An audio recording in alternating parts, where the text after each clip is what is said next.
नमस्कार, स्वागत है आप सभी का देवभूमि समाचार में। मैं आपके साथ निकिता कश्यप। बुलेटिन की शुरुआत करते हैं। प्रधानमंत्री नरेंद्र मोदी के द्वारा पीएम धन धान्य कृषि योजना का शुभारंभ पर रुड़की के नारसन विकासखंड कार्यालय के सभागार में किसानों की गोष्ठी की गई। आपको बता दें कि जिसमें कि सैकड़ों किसानों ने उपस्थिति को दर्ज करवाया। तो वहीं आपको बताते चले कि इस योजना को लेकर सभी किसानों ने प्रधानमंत्री नरेंद्र मोदी का आभार व्यक्त किया। तो वहीं उन्हें लाइव भी सुना गया। बताते चले कि नारसन के ब्लॉक प्रमुख प्रतिनिधि कविंदर चौधरी के द्वारा कहा गया कि प्रधानमंत्री नरेंद्र मोदी की इस योजना से देश के तमाम किसानों को लाभ मिलेगा और साथ ही पीएम धन धान्य कृषि योजना के तहत किसानों की आय बढ़ाने से लेकर कृषि उत्पादन में बढ़ोतरी पर भी जोर दिया जाएगा। इस योजना का उन 16 जिलों को भी लाभ मिलेगा जो कि अन्य जिलों की तुलना में पिछड़े हुए हैं और ऐसे में जहां दलहन का उत्पादन कम है वहां पर भी उत्पादन बढ़ाने के लिए प्रोत्साहित किया जाएगा।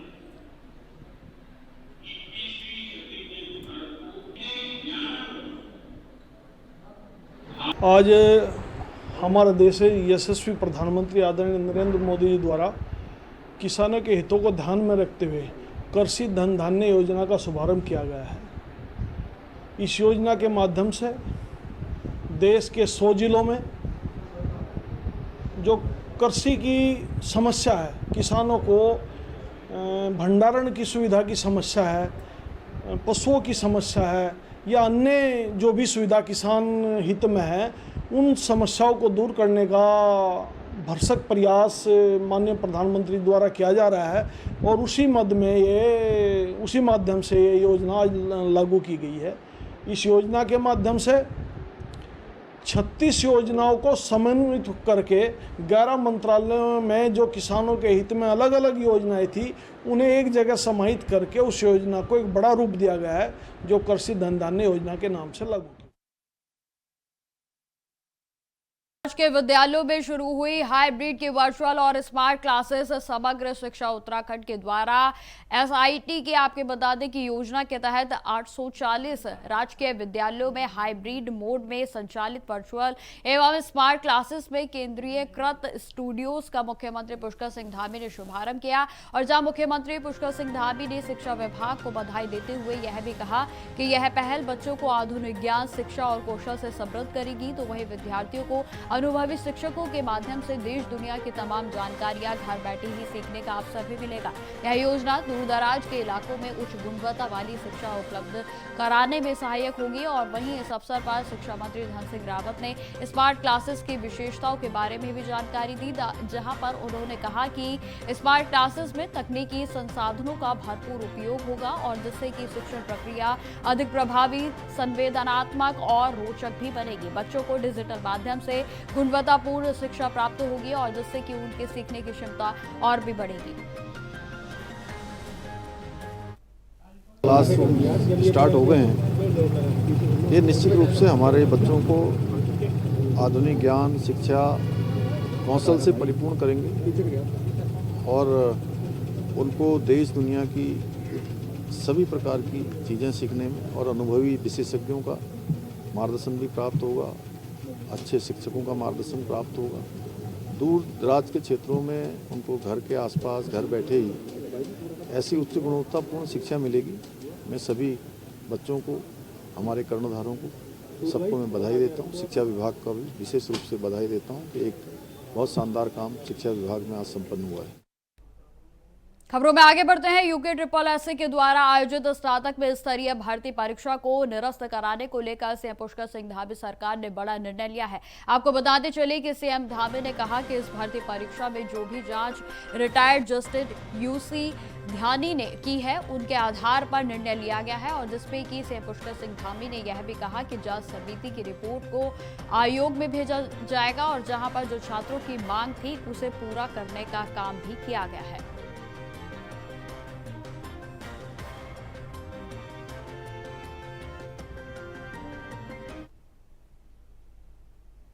खबर देहरादून से है, जहां देहरादून और मसूरी को कनेक्ट करने वाली मुख्य मार्ग पर पीडब्ल्यूडी विभाग ने नए सिरे से कवायद को शुरू कर दिया है। बताते चले कि प्रदेश में पीडब्ल्यूडी सचिव पंकज पांडे ने पिछले दिनों क्षतिग्रस्त मार्ग का मौके पर पहुंचकर मुआयना किया। तो वहीं बताते चले कि उन्होंने शिव मंदिर के पास बने अस्थायी वैली ब्रिज को भी लेकर कहा कि अधिकारियों को निर्देशित किया गया है कि अक्टूबर माह के अंत तक सभी मरम्मत के कार्य पूरे कर लिए जाएं, ताकि पर्यटकों और स्थानीय लोगों को परेशानियों का सामना ना करना पड़े। यहां पर स्थायी पुल के निर्माण के बाद वैली ब्रिज को हटाया जाएगा और इसके साथ ही किमाड़ी क्षेत्र में भी मसूरी देहरादून को जोड़ने वाली सड़क मार्ग को भी लेकर एक ठोस और सकारात्मक पहल की जा रही है। जो मसूरी रोड पे जो एक वॉश आउट हुआ था जिसमें हमने बेली ब्रिज लगाया है, उसमें हम लोग जो प्लान कर रहे हैं वो ब्रिज का डिजाइन कर रहे हैं। इस महीने के आखिर तक डीपीआर आ जाएगा और उसमें प्लान ये है कि कंस्ट्रक्शन नीचे से हम करेंगे, बेली ब्रिज नहीं हटाएंगे। कंस्ट्रक्शन कर लेंगे, जब पुल पूरा बन जाएगा तब बेली ब्रिज हटा के उसको पुल को चालू कर लेंगे। उसका पूरा डिटेल डिस्कशन हो चुका है, हमारी जो टेक्निकल टीम है उनसे डिस्कशन हो गया है। तो क्योंकि मसूरी रोड पे काफी ट्रैफिक रहता है तो हम लोग उसको बंद नहीं कर सकते हैं। इसके अलावा ऑल्टरनेटिव रूट भी जो हमारा एक किमाड़ी की तरफ से एक रोड है उस पर भी काम कर रहे हैं कि अगर मान लीजिए 1-2 दिन के लिए बंद करने की जरूरत पड़ती है तो कुछ ऐसा करेंगे कि किमाड़ी रोड चालू रखेंगे जिससे कि ट्रैफिक हम वहां से डाइवर्ट कर सकें। अच्छा सर, इसमें मसूरी रोड, देखिए इस रोड पे जो भी गलोगी वाले पे हम लोगों ने काम कर लिया है, फिनिशिंग स्टेज पे चल रहा है, जल्दी फाइनल करेंगे। जो नए एरियाज डेवलप हुए हैं उसको हम लोग उसको कंसल्टेंसी कर रहे हैं, उसमें जो एक्सपर्ट एजेंसीज हैं उनको बुला के एक बार चेक करवाएंगे, क्योंकि जैसे मैंने कहा कि मसूरी रोड बहुत इंपॉर्टेंट है, बहुत सारे टूरिस्ट आते हैं, बहुत सारे लोग जाते हैं उधर से, तो उसको चेक करेंगे। अगर किसी जगह पे स्लो प्रोटेक्शन का काम करना है या कोई और काम करने की आवश्यकता है कि रोड बंद नहीं हो, तो निश्चित रूप से उसको भी हम लोग टेकअप करेंगे। अब खबर हल्द्वानी से है, जहां कुमाऊं के कमिश्नर ने निर्देश दिए हैं कि 31 अक्टूबर तक पूरे कुमाऊं मंडल की सभी सड़कों को गड्ढा मुक्त किया जाएगा। और जहां कैंप कार्यालय हल्द्वानी में हुई समीक्षा बैठक में उन्होंने लोक निर्माण विभाग के साथ साथ NHPM, GSY और नगर निगम के कार्यों की प्रगति पर हर हाल में समय पर पूरे करने के निर्देश उनकी ओर से दिए गए हैं। तो वहीं बताते चले कि हल्द्वानी, रुद्रपुर के साथ साथ काशीपुर नगर निगम आयुक्त भी बैठक में मौजूद रहे। आयुक्त ने निर्देश दिए हैं कि प्रतिदिन की प्रगति रिपोर्ट फोटो सहित उपलब्ध कराई जाए और सभी अधिकारी मौके पर जाकर स्थलीय निरीक्षण भी करें। उन्होंने दीपावली से पहले नगरीय क्षेत्रों में सड़कें गड्ढा मुक्त करने पर जोर दिया है और जहां पर सभी ग्रामीण सड़कों को भी प्राथमिकता देने की बात कही गई। तो वहीं बता दें कि पूरे कुमाऊं में लगभग 1764 किलोमीटर की सड़कों को ठीक किया जाना है, जिसमें कि अब तक 921 किलोमीटर की सड़कों को सुधार में किया जा चुका है।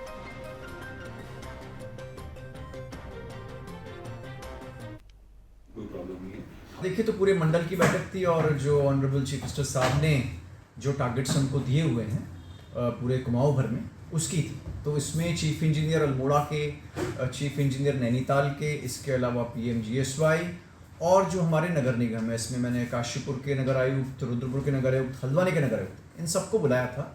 और जो हमारा कंबाइंड टारगेट जो पूरे कुमाऊं का है 1764 किलोमीटर का, इसमें अभी तक का अचीवमेंट हमारा 921 किलोमीटर का है। इसकी बाकायदा फोटोग्राफ्स ली जा रही हैं। PWD ने तो अपना एक ऑनलाइन मैकेनिज्म भी बनाया हुआ है जिसमें कि जो JEs हैं इसको डायरेक्टली एंटर कर रहे हैं। तो ये प्रोग्रेस हो गई है। और जो बचा हुआ है इसमें जो आबादी वाले कस्बे हैं जहाँ पे ज़्यादा घनी आबादी है, इसमें तो डायरेक्शंस हैं कि दिवाली से पहले ही होना है। और जो उसके बाद जो क्षेत्र बचेगा उसको 31 अक्टूबर से पहले करने के यहाँ पे डायरेक्शंस हमारी ओर से दिए हुए हैं। और इसकी मॉनिटरिंग में इनफैक्ट रिपोर्ट तो रोज़ ही ले रहा हूँ। आज थोड़ा बृहद बैठक थी जिसमें देखा गया कि काम अभी तक जो चल रहा है वो सैटिस्फैक्ट्री है। सर, बजट की कोई कमी तो नहीं है इसमें पूरी?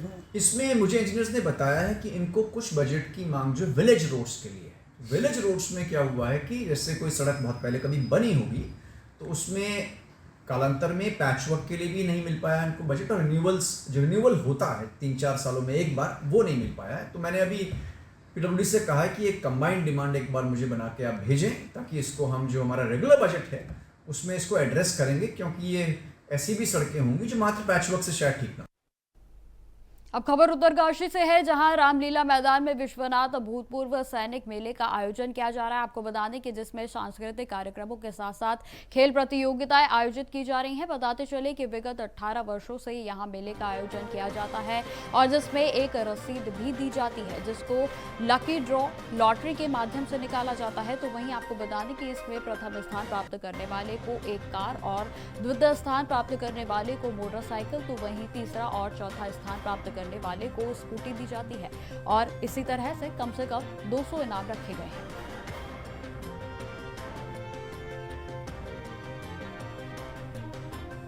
तो आपको बता दें कि उत्तरकाशी में विशेष मेले का आयोजन जो है प्रतिवर्ष किया जाता है और इस साल भी इस मेले का आयोजन किया जा रहा है और जिसमें कि लकी ड्रॉ का जो टिकट है वो रखा जाता है, जिसमें कि आपको बता दें कि 200 ऐसे इनाम हैं जो कि विनर्स के लिए रखे जाते हैं और जिसमें पहले इनाम की बात की जाए तो उसमें कार दी जाती है, दूसरे इनाम की बात की जाए तो उसमें मोटरसाइकिल दी जाती है और इसी तरीके से तीसरे और चौथे इनाम में लोगों को जो भी विड्रॉ करता है उसे स्कूटी दी जाती है।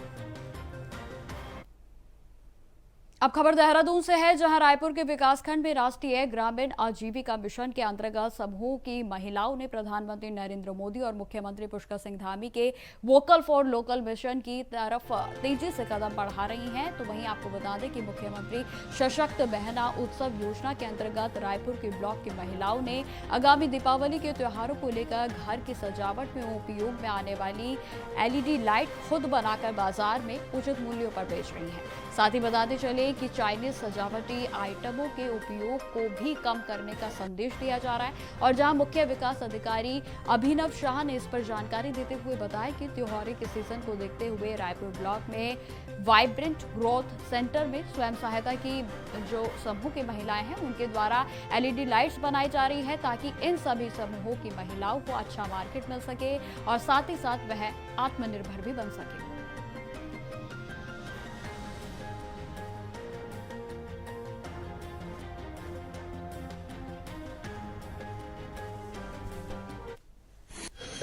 जैसा कि आपको पता है कि त्यौहार सीज़न अब हमारे यहाँ दोबारा आ ही गया है, तो उसी क्रम में हमारा रायपुर ब्लॉक में एक बहुत ही वाइब्रेंट ग्रोथ सेंटर चलता है, LED ग्रोथ सेंटर, जहाँ पे जो रायपुर ब्लॉक की सेल्फ हेल्प ग्रुप की महिलाएं हैं वो उसमें LED लाइट्स बनाती हैं।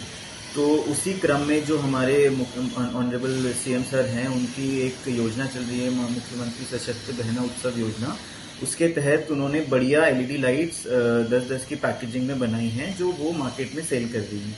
इसके अलावा डिफरेंट लोकेशन में थ्रू आउट हमारे डिस्ट्रिक्ट में हम इसमें इनके स्टॉल्स लगा रहे हैं, चाहे वो मॉल हो, चाहे वो बड़े बड़े मार्केट एरिया हो, ताकि इनको बहुत अच्छा वो मिल पाए, मार्केट मिल पाए और अच्छी इनकी सेल हो पाए और बहुत अच्छी सेल भी हो रही है। इनका जो टारगेट था उन्होंने ऑलरेडी अपना अचीव कर लिया और इसको ओवर अचीव करने की हम पूरा प्रयास कर रहे हैं। तो खबरें लगातार बनी रहेंगी, फिलहाल रुकते छोटे से ब्रेक के लिए। तो ब्रेक के बाद एक बार फिर से स्वागत है आप सभी का। बढ़ते हैं खबरों की ओर। खबर कालाडूंगी से है, जहां पुलिस अंतर्गत नया गांव पेट्रोल पंप के समीप देर रात रामलीला के दौरान जिला पंचायत सदस्य अर्नब कंबोज और बीजेपी के नेता गंगा सिंह सामंत के बीच कहासुनी हो गई और इस कहासुनी के बाद दोनों पक्षों ने असले निकालकर हवाई फायरिंग भी शुरू कर दी और जैसे कि मौके पर अफरा तफरी का माहौल बन गया। तो वहीं आपको बता दें कि घटनास्थल पर मौजूद पुलिसकर्मी भी स्थिति को तुरंत संभाल नहीं पाए। हालांकि आपको बता दें कि कालाडूंगी पुलिस ने तुरंत कार्रवाई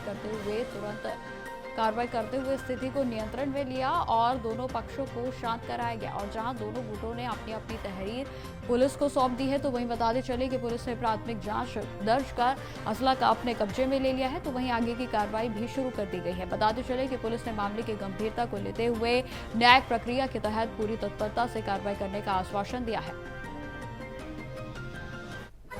कोतवाली कालाडूंगी क्षेत्रांचल अंतर्गत दिनांक 9 अक्टूबर की रात्रि में नया गांव स्थित रामलीला में दो पक्षों के मध्य लड़ाई झगड़ा व फायरिंग की घटना प्रकाश में आई थी, जिसमें दोनों पक्षों के विरुद्ध सुसंगत धाराओं में अभियोग पंजीकृत किया जा चुका है, जिसमें अग्रिम विधिक कार्रवाई अमल में लाई जा रही है।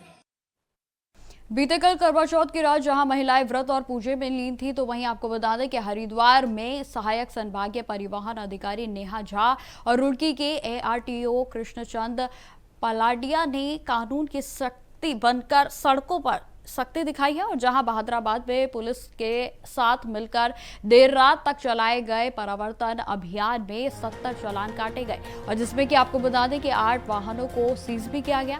त्योहार की भीड़ और चांद का इंतजार करती महिलाओं के बीच भी अधिकारी नेहा झा ने यह सुनिश्चित किया है कि यातायात व्यवस्था बनी रहे और नियमों की अनदेखी न हो। और इस अभियान में उप निरीक्षक मनोज कुमार व पुलिस टीम का सहयोग भी सराहनीय रहा और जहां पर नेहा झा ने त्योहार के दिन भी ड्यूटी को प्राथमिकता देकर मिसाल पेश की है। जिलाधिकारी महोदय ने निर्देश दिया था ओवरलोडिंग वाहनों के प्रति कड़ी कार्यवाही करने के लिए।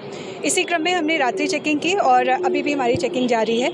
अभी तक हमारे लगभग 40 चालान हो चुके हैं और 6 से अधिक गाड़ियां बंद हो चुकी हैं। ये कार्यवाही आगे भी जारी रहेगी।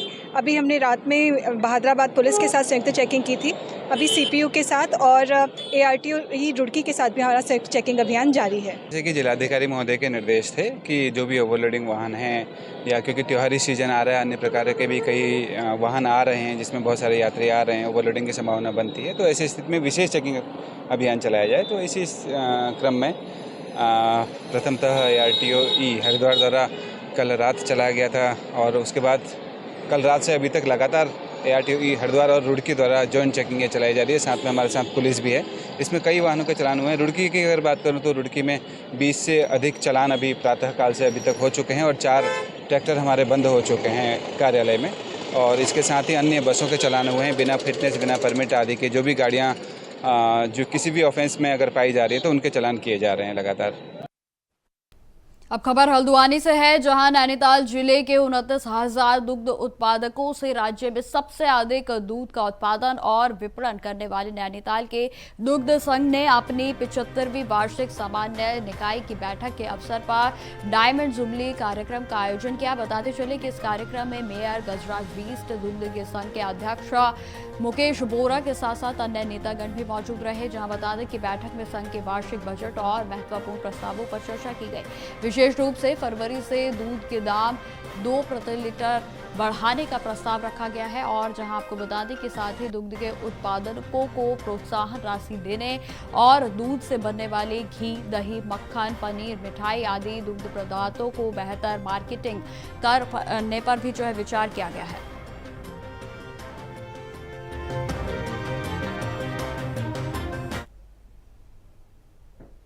खबर लंढोरा से है, जहां पर तहसीलदार विकास अवस्थी ने गन्ना कुल्हुओं को प्रतिबंधित ईंधन के उपयोग को लेकर छापेमार कार्रवाई की है। आपको बताते चले कि उनकी ओर से अभियान निरंतर जारी है और इस कार्रवाई में गन्ना कुल्हुओं में रबर, प्लास्टिक और रैक्सिन युक्त खराब कपड़े के अवैध उपयोग का खुलासा किया गया है। जहां आपको बता दें कि ऐसे कोल्हू पर्यावरण और स्वास्थ्य के लिए खतरनाक होते हैं क्योंकि ये प्रदूषण फैलाते हैं और नियमों का उल्लंघन भी करते हैं। तो वहीं बता दें कि तहसील प्रशासन ने इस गंभीर उल्लंघन को देखते हुए एक कोल्हू को सील कर दिया है। तो वहीं बता दें कि यह कार्रवाई लंढोरा क्षेत्र में 2 सप्ताह के अंदर दूसरी बार की गई। बड़े निर्देश दिए गए हैं कि सभी प्लास्टिक या गलत जो जलाई जाती है उसके खिलाफ जो है सघन अभियान चलाया जाए और अगर कहीं पकड़ा जाता है तो उसके खिलाफ जो है विधिक कार्रवाई। खबरों में आगे बढ़ते हैं। उत्तराखंड की समृद्ध संस्कृति और सामाजिक मुद्दों को जोड़ने वाली गढ़वाली फिल्म बोलिया काका पहला शो 10 अक्टूबर को RR सिनेमा रुड़की में हुआ और जिसमें कि दर्शकों का उत्साह देखने लायक रहा। बताते चले कि खासकर महिलाओं की उपस्थिति अधिक रही और यह फिल्म सिर्फ मनोरंजन नहीं बल्कि समाज को जागरूक करने वाला संदेश भी देती है। इसमें अंधविश्वास, नशा मुक्ति, शराब की बर्बादी, तो वहीं देवी देवताओं की महत्ता और उत्तराखंड की खूबसूरत वादियों को प्रभावशाली ढंग से प्रस्तुत किया गया है।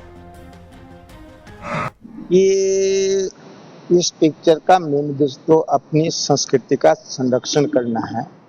बोलिया काका जो पिक्चर यहाँ जो है अभी RR सिनेमा में दिखाई जा रही है वो उत्तराखंड की धार्मिक, सांस्कृतिक और उन प्राचीन मान्यताओं से संबंधित है जिस पर जो है हमारे उत्तराखंड की जनता विश्वास करती है।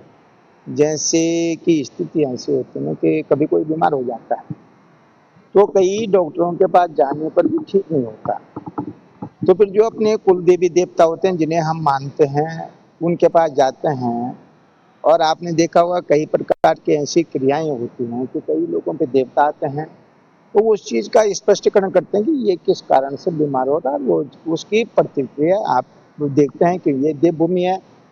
और देवभूमि में आपने देखा होगा अत्यधिक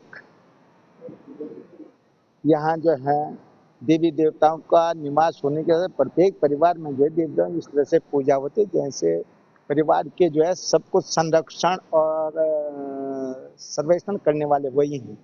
तो इसी पर आधारित ये पिक्चर है और इसमें ब्योला दादा का रोल बहुत बढ़िया जो है, सभी कलाकारों का बहुत बढ़िया रोल है। आप देखें तो उसमें संगीत लय ध्वनि जो दे रखी बहुत ही बढ़िया दे रखी और पूरी जो है उत्तराखंड के प्राकृतिक छटा को जो है बिखेर रही है। इस पिक्चर का बहुत ही अच्छा, जनता को इस पिक्चर को देखना चाहिए और अपनी संस्कृति से आज की जो युवा पीढ़ी है, आज की जो पीढ़ी है उसे भी इस पिक्चर को दिखाना चाहिए और अधिक से अधिक संख्या में पहुंचने की सब लोगों से हम अपेक्षा करते हैं।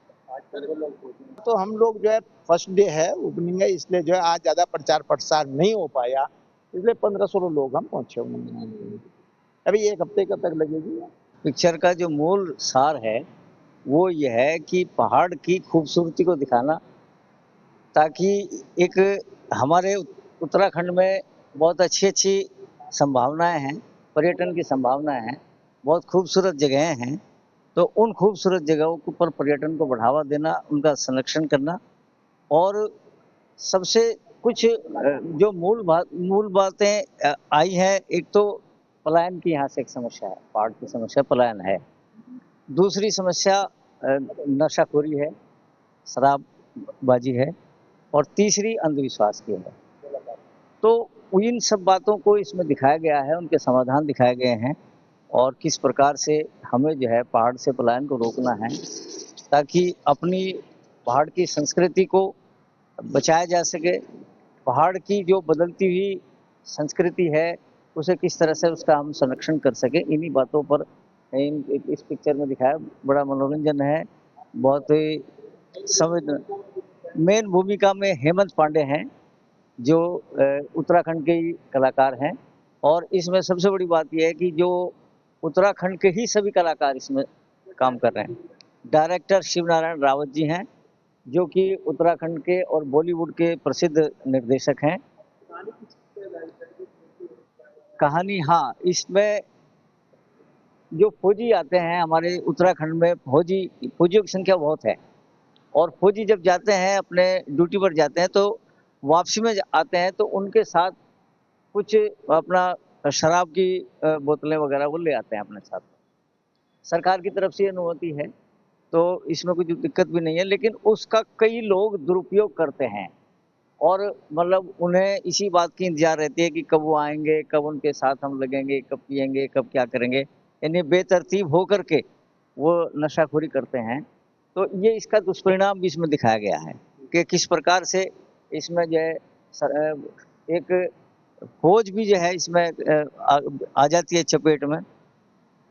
देखिए, आज का पहला दिन है यहाँ का रुड़की का। मेरे ख्याल से रुड़की में कभी उत्तराखंडी गढ़वाली फिल्म लगी नहीं है, तो ये एक टेस्टामेंट है। पहाड़ का युवा जो है अपने भविष्य के लिए इसे देखे, अपना भविष्य बचाने के लिए देखे, अपने पहाड़ को बचाने के लिए देखे, अपनी संस्कृति को बचाने के लिए देखें। और मतलब पहाड़ के विशेष, जब यदि पहाड़ हम खूबसूरत मानते हैं, पहाड़ों की रक्षा करने वाले नहीं रहेंगे और पहाड़ी यदि दूसरी जगह जाकर के बच जाएंगे तो उन पहाड़ों की रक्षा कौन करेगा? उन पहाड़ नहीं, हम जो है इसके निर्माण की टीम से हैं, निर्माण कंपनी की तरफ से हैं हम यहाँ पर। तो जो निर्माण किया है इसका प्रशांत कुमार इसके निर्माता हैं और जीबी म्यूजिक कंपनी इसकी जो निर्माता है, जो कंपनी है। तो फिलहाल मेरे साथ इस बुलेटिन में इतना ही। देश दुनिया की तमाम खबरों की जानकारी के लिए बने रहे हमारे साथ। नमस्कार।